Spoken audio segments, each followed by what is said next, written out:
So the question right now is, what is doubt? Doubt, doubt, doubt. Doubt is that thing that it's like the odds are against you. A lot of doubt comes in a sport competition. A lot of doubt also comes in not knowing. There's some doubt in disbelief. There's doubt in fear. There's doubt in all sorts of stuff.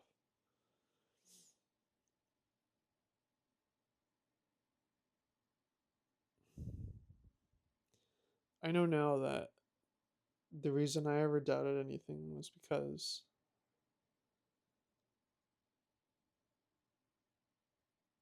I chose to believe in a reason for it not to exist, or for it not to be mine, versus believing in the reason that it is mine or it does exist.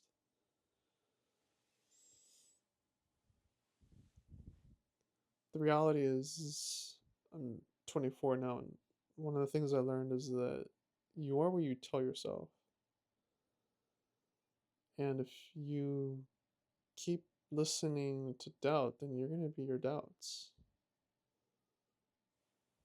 But if you start telling yourself to not believe in your doubts, then what are you gonna be, and what are you gonna listen to?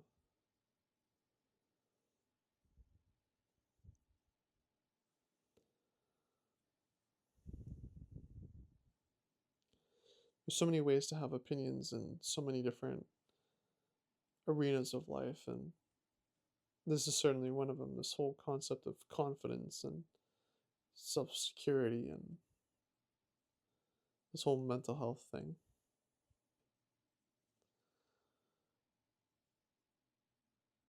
Right now, I find peace in the idea. It's an idea in the thought process of being someone that has shifted their story.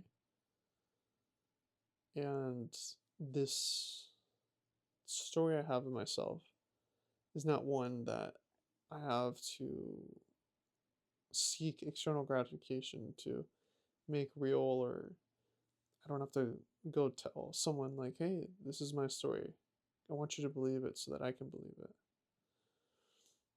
Because that's where my experience, some of the doubt that I've had growing up ever happened, was I saw myself to be this big one off hotshot character, and then it almost felt like I was letting other people dictate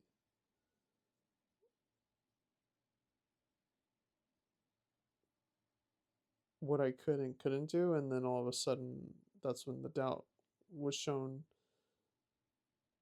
the light of day, was because it was easier for me to be in this constant fear state, this constant lack,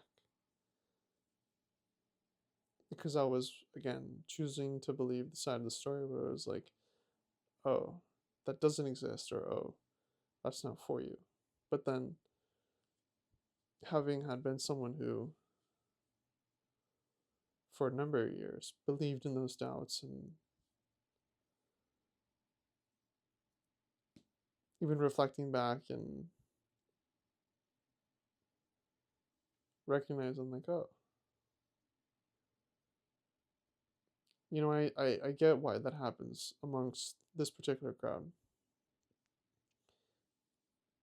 But because I don't resonate with it, it's not something I feel anymore, and it's not something I interact with, then there's no more doubt. And I'll wrap up by saying this, because the back half of all this is like, oh, how do you just not have doubt for the rest of your life? And my answer to that is the same reason how you choose to be optimistic and happy and have a smile on your face for the rest of your life.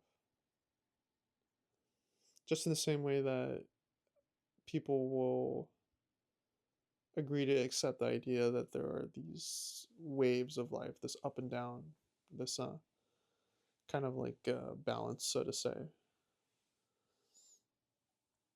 Well, just in the same way that there's that, that polarizing image is the same way that there's two poles, in the same way that you can either be a total Scrooge or you could be happy go lucky. So if I had to put doubt into a sentence and put it in a dictionary and be the stories that come from lack that you choose to believe.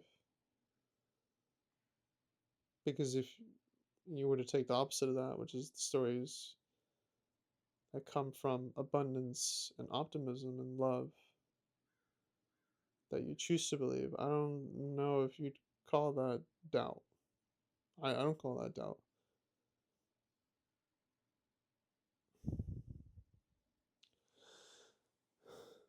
Take care. All the best.